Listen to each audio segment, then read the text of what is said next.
As you all know, President Trump has been serious about ramping up deportations in his second term in office, with border czar Tom Homan claiming that there have been about 140,000 deportations in the first 3 months of Trump's second term. However, among the many complaints from the left about the problems with mass deportations, one that has always come up is who's going to do their jobs. That is, the jobs of immigrants that have been deported. Of course, this is the insinuation that Americans are not willing to do hard jobs that are often done by illegal immigrants. Of course, you will remember the now infamous line by Kelly Osbourne. If you kick every Latino out of this country, then who is going to be cleaning your toilet, Donald Trump?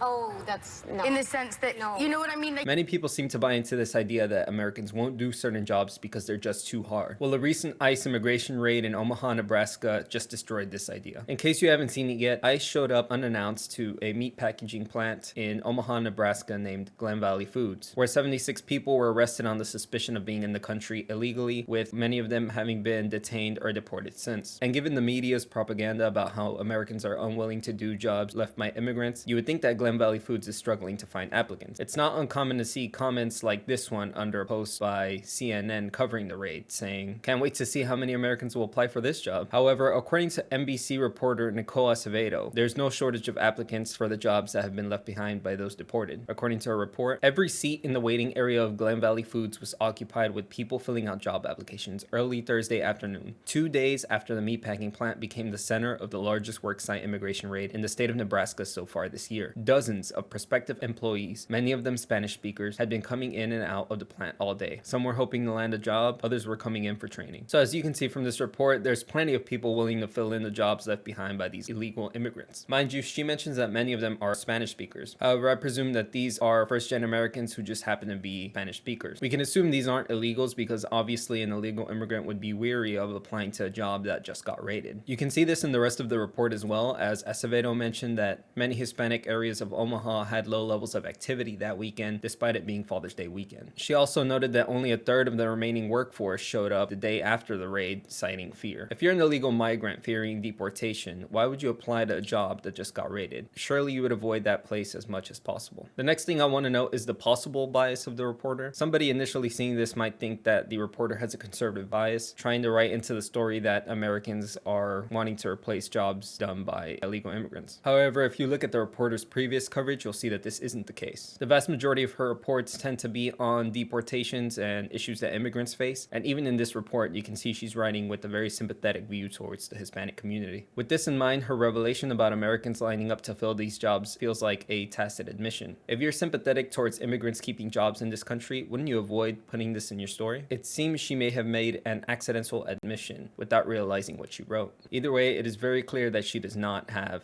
a conservative bias. Now, many people are accusing Glen Valley Foods of hiring illegal immigrants knowingly, but I want to make it clear that this is not the case. The company's president has stated multiple times in several reports that they use E-Verify for their hiring practices, but it seems that applicants are simply able to circumvent that. According to Acevedo's report, every employee at Glen Valley Foods, including those who were detained by ICE, has been approved through E-Verify, Hartman said. When he told this to DHS during the raid, an agency official described the system they operate as flawed and easy to cheat. It is clear that his company would have an incentive to avoid hiring illegals, as turnover is costly, but it seems that they have no options other than E-Verify to screen potential employees. Regardless of whether Glen Valley Foods hired illegal immigrants knowingly or not, the point here is that the propaganda that the media tries to feed you about Americans being unwilling to do immigrant jobs is simply not true. Now, of course, obviously they're not going to do it for the same wages as an illegal immigrant. Obviously, they're not going to put up with workplace abuses the way an illegal immigrant would. But what Americans will do is work an honest job for an honest wage when it's made available. And that's one major thing we can take away from this raid in Nebraska.